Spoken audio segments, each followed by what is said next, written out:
Eka, ini saya ada kegiatan observasi nih. Saya ingin tanyakan, hari ini mengajarnya materi tentang apa ya Pak?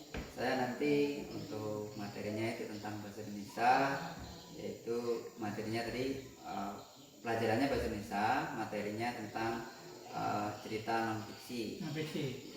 Non fiksi. Ceritanya itu tentang apa fiksinya Pak? Boleh tahu? Yaitu tentang cerita tentang binatang buaya dengan kancil. Buaya dengan kancil cerita. Kemudian nanti juga dilanjutkan tentang materi tentang sebuah cerita yang saya bacakan. Nanti kemudian anak saya tanya karakter, watak dari cerita yang saya bacakan. Oke, berarti materinya yang akan dipelajarin itu kan tentang binatang ya, tentang fiksinya pembelajarannya ya, kancil ya. Nanti juga dilanjut dengan cerita tentang tokoh yang manusia juga ada. Oke. Target yang ingin tercapai di pembelajaran seperti apa Pak? Nah, target saya nanti anak-anak itu bisa menyimak apa yang saya ceritakan, kemudian bisa menjawab hasil cerita saya itu, bisa menyampaikan atau menceritakan kembali apa yang saya ceritakan tadi. Juga bisa menjawab saya tanya watak dari tokoh-tokoh cerita tadi. Nanti dia mengevaluasi cerita itu nanti ya? Ya, betul sekali Pak. Ini. Oke, terima kasih Pak Eko.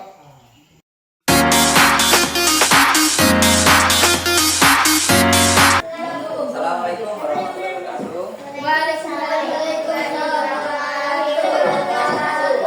Ya, sebelum kita mulai belajar, mari kita pimpin dulu ya, supaya nanti belajarnya berjalan lancar ya. Baik, silakan Sasa untuk pimpin doa.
Waalaikumsalam warahmatullahi wabarakatuh. Ya. Ini hadir semua? Ada yang tidak hadir?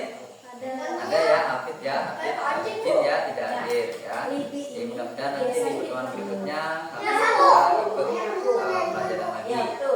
Nah, jadi hari ini kita belajar tentang menentukan peran tokoh fiksi ya. Jadi nanti tujuan pembelajaran hari ini nanti kalian bisa menentukan peran tokoh fiksi ya. Sudah Bapak jelaskan. Jadi tujuan pembelajaran hari ini yaitu yang pertama kita bisa menentukan peran tokoh fiksi ya.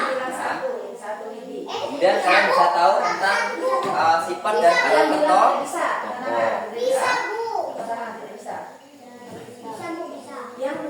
Jadi langsung saja ya, perhatikan penjelasan dari Pak Guru ya.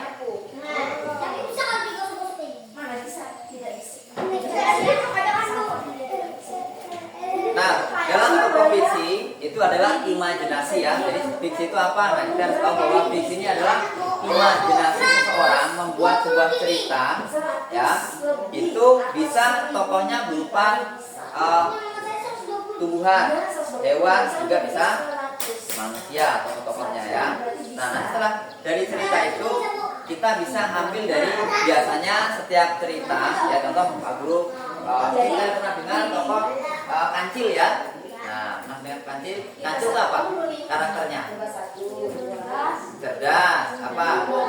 Ya, bohong enggak, dan licik.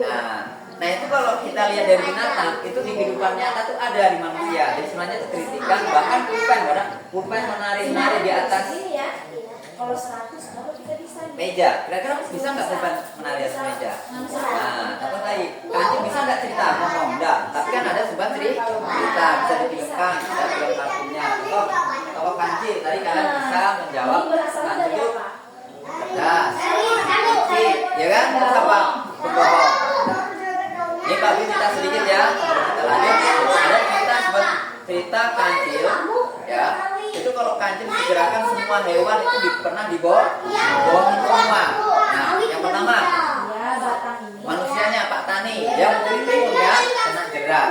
Kemudian setelah jerat, supaya dia menyelamatkan supaya tidak diambil sama Pak Tani, dibawa pulang, dia liurnya itu ditaruhkan ke badannya semua. Nah, ditaruhkan ke badannya semua. Nah, akhirnya banget, wih saya dapat kancil ya. Sudah dibawa, sudah bau, sudah busuk, dia memang dia pura-pura mati. Nah, kemudian setelah ini tidak bisa dimasak ke pulang, setelah ditaruh pas kembali loh sudah tidak ada kancilnya, dia lari sudah. Beli kancil, wah Pak Petani bisa saya tipu, saya tidak mati, saya bisa lari. Karena lari saking kencangnya, akhirnya ada apa? Lari berhenti dia, bingung dia mau nyebrang. Ada sungai, sungainya luas. Gimana cara nyebrang? Ternyata dia berpindah. Ternyata situ ada buaya satu. Dia mau menangkap kancil, beli kancil. Langsung kancil beri ke kalau saya nyebrang pasti dimakan buaya itu, gitu kan? Akhirnya karena ini namanya tokoh fiksi ya, fiksi ada hanya imajinasi saja. Akhirnya kancil ngomong sama buaya, buaya, saya mau lewat bilangnya. Kancil udah bisa, pokoknya kalau lewat saya makan, kata buaya kan. Kamu kalau makan saya rugi, bilangnya saya kecil, bilangnya teman-teman saya masih banyak di belakang. Terus gimana? Kumpulin teman-temanmu, suruh berbaris ke sana. Nanti saya hitung. Nah, teman-teman saya masih banyak di sana. Oh, betul juga kancil ini, gitu kan? Wah, lalu nanti kalian bisa pesta makan banyak. Akhirnya ngumpullah teman-teman, dikumpulin namanya sungainya panjang, dijajar gini. Jadi si kancil suruh berhitung. Nah, kancil ngitung satu kan suruh jajar sudah kan? Satu kemana Cil? Masih di belakang. Pokoknya baris saja ya rapi. Nah, sudah rapi hitung 1, 2, 3. Pas pinggir, nah langsung lari dia. Buaya kena tipu lagi. Wah, buaya tidak dapat. Kancilnya tidak bisa diterkam. Karena kancil saking kuat selamat kegirangan lari kencang tuh. Nah, dia tidak tahu akhirnya itu ada lubang jurang, masuklah ke jurang situ. Jurang kancil masuk situ, waduh udah bisa naik gimana nah. Akhirnya dia tolong. Akhirnya Pak gajah lewat.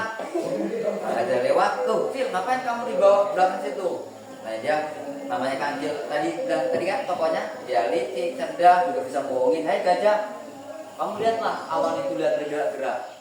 Oh iya betul, awan ini bergerak-gerak. Nah itu mau runtuh bilangnya. Nah makanya saya sembunyi di sini. Nah kalau kamu mau selamat masuklah ke sini. Nah akhirnya apa? Masuklah gajah ke situ. Nah setelah masuk, lompatlah dia ke luar. Nah itu masih terusnya, masih dalam perjalanan kancil itu kalau kita ceritakan masih panjang ya. Nah kita lanjutnya sudah ke sini ya. Jadi itu untuk mengawali ya pelajarannya. Nah, sudah tadi, berarti sudah dalam sebuah tokoh tadi ada yang namanya tokoh apa tadi? Fiksi itu apa? Imajinasi ya. Yang namanya kancil tadi kan tokonya dia licik, cerdas, juga bisa bohongin. Hai gajah, kamu lihatlah awan itu lihat bergerak-gerak. Oh iya betul, awan ini bergerak-gerak. Nah itu mau runtuh bilangnya. Nah makanya saya sembunyi di sini. Nah kalau kamu mau selamat masuklah ke sini. Nah akhirnya apa? Masuklah gajah ke situ. Nah setelah masuk, lompatlah dia ke luar. Nah itu masih terusnya, masih dalam perjalanan kancil itu kalau kita ceritakan masih panjang ya. Nah kita lanjutnya sudah ke sini ya. Jadi itu untuk mengawali ya pelajarannya. Nah sudah tadi, berarti sudah dalam sebuah tokoh tadi ada yang namanya tokoh apa tadi? Fiksi itu apa? Imajinasi ya, bisa berkarakter manusia, hewan ya bisa. Nah tadi diharapkan jadi kalian bisa masukkan peran tokoh fiksi. Nah di sini ada cerita langsung aja seperti Putri Tangguh ya. Coba aku bacakan nanti kalian bisa menjawab karakter dari Putri Tangguh ini.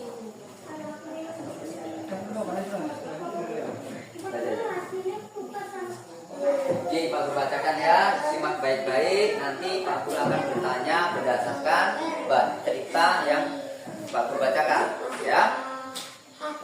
Di sebuah desa Jambi, hiduplah seorang bernama Putri Tangguh. Ia hidup sebagai petani dan memiliki sawah yang berbeda dari biasanya. Sawah Putri Tangguh dapat menumbuhkan padi dengan sangat cepat, sehingga Putri Tangguh dapat memanen padi berkali-kali dalam waktu setahun. Biasanya Putri Tangguh dibantu oleh suami dan anak-anaknya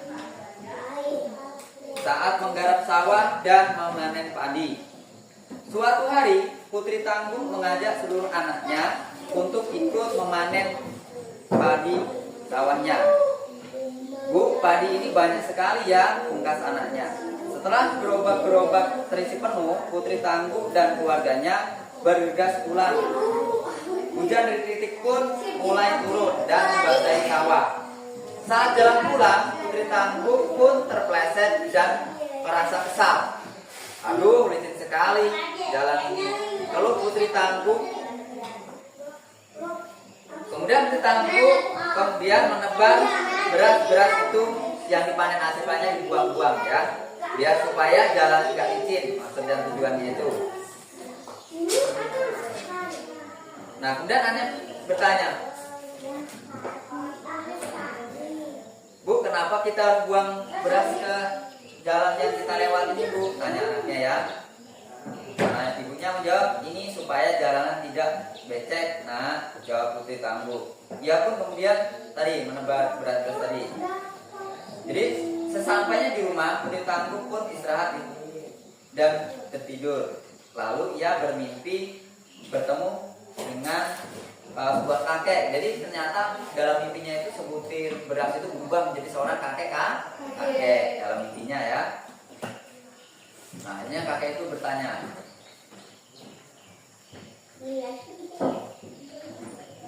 kau sudah membuang-buang beras rezeki pemberian Tuhan, ya. Kemudian Putri Tangguhnya, kau akan melihat akibatnya. Jadi ujian kakek tersebut. Keesokan harinya Putri Tangguh pun menengok sawahnya. Ya, setelah dia bermimpi, besok paginya dia nengok sawahnya. Ternyata apa? Terkejut, sawahnya sudah berubah menjadi mengering ya. Kemudian sawahnya rusak semua. Nah, seketika ia menangis dan menyesal. Ia pun berjanji tidak akan menyia-nyiakan rezeki yang didapatkan. Nah, dari cerita Pak Guru ini kita bisa tahu dari tokoh visinya ini adalah siapa? Ada dua tadi ya. Tadi tokohnya siapa namanya? Tidak bersyukur. Enggak, nama tokohnya dulu. Nanti sebelum Pak Raja. Tokohnya ada dua kan? Tadi siapa? Lain Kancil. Tadi kan Pak Guru yang Kancil itu kan hanya untuk ini yang Pak Guru baca ini, yang barusan ini, yang ada dua. Siapa tadi? Anaknya. Ada berapa tokoh? Ada dua atau tiga? Ada tiga. Yang pertama Putri Tangguhnya yang jadi seorang ibu. Kemudian anaknya, ayahnya, banyak ya, ada ayahnya. Kemudian apa lagi? Yang terakhir adalah kakek. Iya enggak? Nah, jadi ada 4 tokoh dalam cerita ini. Ya, yang pertama Putri Tangguh. Kemudian ada ayah, berarti suaminya tadi kan dibantu oleh anak-anaknya. Berarti ada ayah, ada anak. Kemudian yang terakhir tadi keempat tokohnya siapa? Kakek. Nah, sekarang berarti Pak Guru bertanya sekarang. Watak dari tokoh Putri Tangguhnya apa tadi dari cerita ini? Nah, tidak bersyukur karena menghambur-hamburkan beras dibuang di jalan. Nah, kemudian selain itu apa lagi? Karakternya selain tidak bersyukur, sebelum dia tidak bersyukur. Pemarah, kesal, jadi kepleset awalnya, kepleset jatuh. Nah, setelah jatuh apa dia? Merasa kesal. Berarti dia pemarah kan? Nah, suka begitu berarti ya. Nah, akhirnya beraslah yang dibuang-buang tadi. Nah, berarti karakternya dia pemarah, kemudian tidak bersyukur. Kemudian yang kakeknya tadi apa karakternya? Ayo, karakternya apa tadi? Kan ada kakek tadi. Kakeknya itu apa karakternya? Sebagai apa? Penasehat ya, mengingatkan jangan suka menghambur-hamburkan beras ya. Karena beras itu apa? Tadi pemberian dari Tuhan. Nah, jadi Jadi harusnya jangan dibuang pun baru besok ya tetap aja, jangan malah dihambur berasnya. Nah, itu ya, itulah yang kita dapat di materi ini yang Bapak jelaskan tadi. Jadi tujuannya sudah tahu ya. Jadi tadi menentukan peran tokoh dikasinya sudah tahu. Peran tokoh tadi ada pemarah dan tidak bersyukur dari tokoh Putri Tangguh. Kemudian yang penasihatnya ada kakek-kakek tadi itu ya, menasihatin.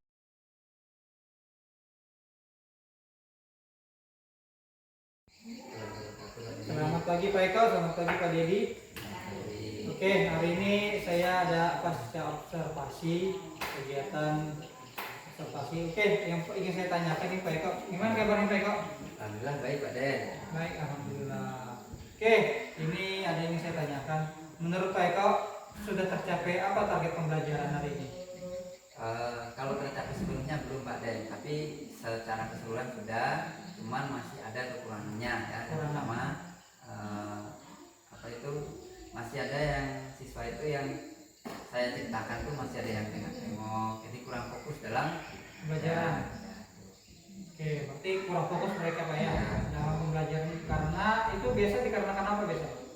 Ya karena mungkin ada pikiran di luar kan, mungkin ada masalah di rumahnya atau di mana jelas, jadi belajarnya ada yang kurang fokus. Kurang fokus Pak ya. Oke, berarti hanya kurang fokus pembelajaran ya. Oke, pertanyaan selanjutnya, ini terus dalam pembelajaran Bapak itu apa sih tantangan yang tersulit yang pernah Bapak hadapi? Yang pertama karena kan masih ada yang membacanya itu belum lancar Pak Den. Oke. Nah, itu cerita saya. Jadi kadang-kala ketika disuruh menulis apa yang diciptakan untuk menulis itu belum bisa ya. Jadi belum bisa penuhnya bisa terjawab dengan benar. Masih ada kurangnya. Berarti ada sebagian yang belum bisa membaca, mungkin kesulitan di situ Pak ya. Ya kalau membaca bisa semua, cuman masih kurang lambat gitu. Masa hurufnya. Ya. Oke. Terus menurut Pak Eko itu gimana cara Bapak dalam pembelajaran yang tersulit dan harapan Bapak untuk mencapai solusi tersebut? Solusinya yang tersulit Pak Den ya. Iya. Nah yang sulit tadi kan karena membacanya kurang bagus, mungkin ya kita adakan les ya Oke. setelah pulang sekolah. Dan juga nanti sebelum kita pulang kita suruh membaca dulu ya, yang anak-anak yang belajar bahasa supaya lancar, karena dengan lancar membaca pasti cepat dalam bacanya, dan mudah-mudahan diharapkan depannya kan menyimaknya itu lebih fokus lagi. Berarti mengevaluasi dari hasil pembelajaran untuk diulang lagi agar tercapainya pembelajaran dia Pak gitu Pak ya. Ya itu sekali dari Berarti dia yang belum bisa membaca diulang lagi setelah pulangan agar bacanya lebih lancar lagi Pak ya. Ya, Oke. Oke, terima kasih Pak Eko atas waktunya, termasuk tadi atas waktunya. Mungkin sampai sini aja ingin saya sampaikan. Terima kasih. Assalamualaikum warahmatullahi wabarakatuh. Selamat siang Pak Eko. Selamat siang Pak Dedi.